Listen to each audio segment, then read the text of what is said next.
জ্ঞান ফিরেছে নূরের, আইসিইউতে চিকিৎসাধীন। বিকেলে গণ অধিকার পরিষদের বিক্ষোভ, তদন্তের আশ্বাস প্রেস সচিবের। নূরের উপর হামলার ঘটনায় তারেক রহমানের তীব্র নিন্দা, অস্থিতিশীল পরিস্থিতির বিস্তার ঠেকাতে সম্মিলিত চেষ্টা অব্যাহত রাখার তাগিদ। ট্রাম্পের বেশিরভাগ শুল্কই অবৈধ, রায় আদালতের সিদ্ধান্ত যুক্তরাষ্ট্র অর্থনীতির জন্য ধ্বংসাত্মক, ক্ষোভ মার্কিন প্রেসিডেন্টের। দেখছিলেন ক্রাউন সিমেন্ট সংবাদ শিরোনাম, এবারে বিস্তারিত।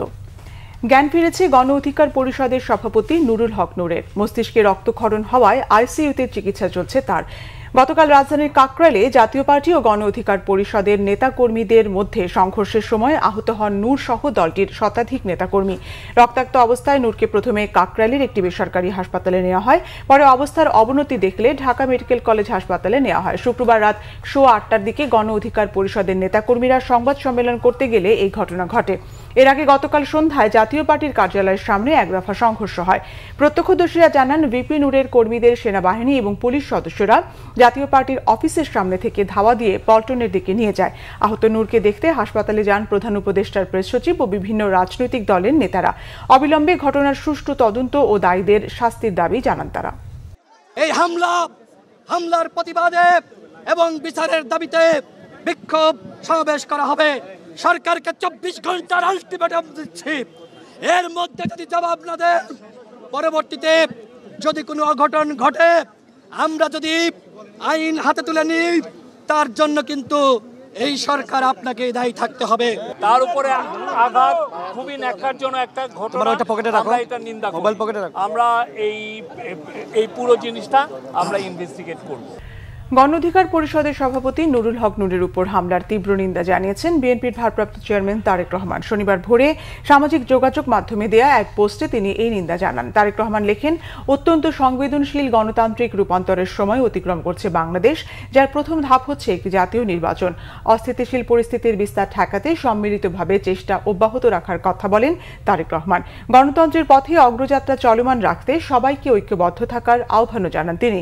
একই সঙ্গে গণতন্ত্রপন্থী সব অংশীজনদের সংযম ও সহনশীলতা প্রদর্শনের কথা বলেন তারেক রহমান।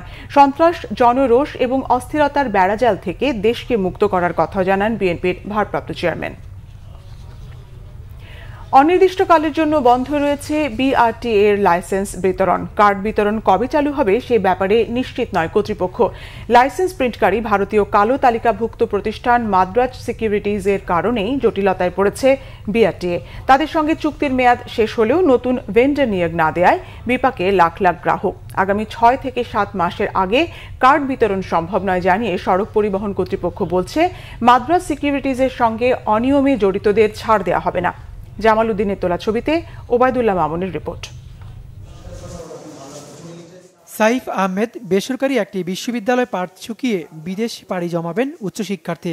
দরকার ড্রাইভিং লাইসেন্স, কিন্তু বিআরটিএর লাইসেন্স বিতরণ শাখা থেকে জানিয়ে দেওয়া হলো, আগামী বছরের ফেব্রুয়ারির আগে লাইসেন্স দেওয়া সম্ভব নয়। এরকম আরও অনেক ভুক্তভোগীর দেখা মিলবে অহরহ। তাহলে আমার তো আগে দরকার হবে কার্ডটা দেশে চলে যাওয়ার জন্য। এখন তারা বলতেছে যে একটা এস্টিমেট ডেট দিচ্ছে জানুয়ারিতে। 3 বছর ধরে লাইসেন্সের আবেদন করেও হাতে পাননি কাঙ্ক্ষিত কার্ড। লাইসেন্স ছাড়া ঢাকার রাস্তায় চলা কিংবা চাকরি দুটোই অসম্ভব। কার্ড আসে না, কার্ড নাই, কার্ড পাইতেছি না, ওরকম ডেট বাড়াইতে 3 বছর পার করলো। এখন এই যে 1 বছর ধরে শুনতেছি যে ভারতে যে কোম্পানিটা দিছিল ওই কোম্পানি বাদ ওই কোম্পানির ডাটা বেশি নাই। 7 বার আসছি, তা আমি একজন পেশাদার ড্রাইভার। আমি যদি এরকম সবসময় আসতে হয়, আমাদের কর্ম রেখে আমাদের চাকরি নিয়ে তো টানাটানি। বিআরটিএর তথ্য মতে এ পর্যন্ত 8 লাখেরও বেশি কার্ড আটকে আছে। জানা গেছে, লাইসেন্স প্রিন্টিংয়ের জন্য ভেন্ডর প্রতিষ্ঠান মাদ্রাজ সিকিউরিটির চুক্তি অনুযায়ী সময়মতো কার্ড সরবরাহ না করায় গত 3 বছর ধরে লাইসেন্স জট তৈরি হয়েছে বিআরটিএতে। অভিযোগ রয়েছে, বিআরটিএর তৎকালীন প্রকৌশল শাখার উপপরিচালক শীতাংশু শেখর বিশ্বাস সহ একটি সিন্ডিকেট বিআরটিএ ভারতের নিষিদ্ধ একটি প্রতিষ্ঠানকে মোটা অঙ্কের অর্থের মাধ্যমে কাজ করার সুযোগ করে দেয়, কিন্তু চুক্তি অনুযায়ী সেবা না দেয়ায় তাদের সাথে চুক্তি বাতিল করেছে বাংলাদেশ সড়ক পরিবহন কর্তৃপক্ষ। প্রতিষ্ঠানটি বলছে, বিদেশগামীদের জন্য কিছু কার্ডের সুব্যবস্থা রয়েছে, কিন্তু বিতরণ শাখা বলছে ভিন্ন কথা। আপনি 107-এ যান বা 112 নম্বরে যান, 107-112 আমাদের বড় কর্মকর্তা আছে তো ওনারা। আগামী বছরের তারিখ দিয়ে প্রতিদিনই ফেরত পাঠাচ্ছেন গ্রাহকদের। লাইসেন্স জট তৈরির জন্য দায়ীদের বিরুদ্ধে ব্যবস্থা নিতে মন্ত্রণালয়কে চিঠি দিয়েছে বিআরটিএ। আমি আমাদের এই অবস্থার সবটুকু I have already inform to my higher authority. এখন তারা তাদের যে সিদ্ধান্তটা নেবেন সেটা, তবে আমরা কাউকে ছাড়ব না। যারা অপরাধ করেছে, অন্যায় করেছে, তারা অবশ্যই আইনের আওতায় আসবে। এবং সেটা কিভাবে আসবে, টাইম উইল সে। তবে অনলাইনে লাইসেন্স সেবা চালু রয়েছে বলে জানায় কর্তৃপক্ষ। বিআরটিএতে লাইসেন্স চলমান থাকাকালীনই এখানে 8 লাখের উপরে গ্রাহকের লাইসেন্স আটকে আছে। এর পেছনে ভারতের মাদ্রাজ সিকিউরিটিজ অ্যান্ড প্রিন্টার্সকে দায়ী করছেন ভুক্তভোগীরা। প্রতিষ্ঠানটির সাথে ইতিমধ্যে বিআরটিও তাদের চুক্তি বাতিল করেছে। তবে নতুন কোনো ভেন্ডর নিয়োগ না করা পর্যন্ত সব ধরনের লাইসেন্স কার্যক্রম বন্ধ রেখেছে প্রতিষ্ঠানটি। তবে কবে নাগাদ নতুন ভেন্ডর নিয়োগ দেওয়া হবে আর এই সময়ের মধ্যে ভুক্তভোগীর সংখ্যা বা লাইসেন্সের সংখ্যা কত লাখে দাঁড়াবে তা আসলে সময় বলে দেবে। ওবায়দুল্লাহ মামুন, বাংলা ভিশন, ঢাকা। আন্তর্জাতিক প্রসঙ্গ।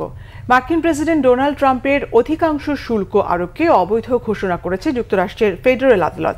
একই সঙ্গে তিনি যুক্তরাষ্ট্রের ইন্টারন্যাশনাল ইকোনমিক পাওয়ার্স অ্যাক্ট আইনের অপব্যবহার করেছেন বলেও অভিযোগ এনেছে আদালত। বর্ধিত শুল্ক প্রত্যাহারের নির্দেশ দেওয়া হয়েছে যুক্তরাষ্ট্র প্রশাসনকে। আগামী 14 অক্টোবরের পর এই রায় কার্যকর হবে। আদালতের শুনানিতে উপস্থিত 11 বিচারকদের 7 জন ট্রাম্প প্রশাসনের শুল্ক নীতিকে অবৈধ ঘোষণা করেছেন। সম্প্রতি বিশ্বের বিভিন্ন দেশের উপর প্রেসিডেন্ট ডোনাল্ড যে অতিরিক্ত শুল্ক আরোপ করেছেন, অধিকাংশ ক্ষেত্রেই তা আইইপিএ আইনকে লঙ্ঘন করে। এদিকে শুল্ক আরোপের ক্ষেত্রে তার নেতৃত্বাধীন প্রশাসন আইইপিএ আইনের অপব্যবহার কিংবা লঙ্ঘন করেনি বলে দাবি মার্কিন প্রেসিডেন্টের। ফেডারেল আপিল আদালত রায় ঘোষণার প্রতিক্রিয়ায় ট্রুথ সোশ্যালে ট্রাম্প লেখেন, আদালতের এই রায় যুক্তরাষ্ট্র অর্থনীতির জন্য ধ্বংসাত্মক। তিনি আরও দাবি করেন, আদালতের রায়ে সব বিচারক সম্মত না থাকায় রায়টি যথার্থ হয়নি। এই রায়ের বিরুদ্ধে আপিল করার ঘোষণাও দিয়েছেন তিনি। যুক্তরাষ্ট্রের সঙ্গে বিভিন্ন দেশের বিপুল পরিমাণ বাণিজ্য ঘাটতি দূর করতে এই শুল্ক নীতি গ্রহণ করা হয়েছে বলেও দাবি করেন প্রেসিডেন্ট ট্রাম্প। আদালতের এমন রায়ের পরও শুল্ক বহাল রাখা হবে বলেও জানিয়েছে ট্রাম্প প্রশাসন। এই ছিল এখনকার মতো। পরের সংবাদ সকাল 11টায়। এছাড়া বাংলা ভিশন সংবাদ ও সংবাদ সংশ্লিষ্ট অনুষ্ঠান দেখতে ভিজিট করুন www.bvnews24.com ও facebook.com/banglavishannews এবং সাবস্ক্রাইব করুন youtube.com/banglavishannews। ধন্যবাদ।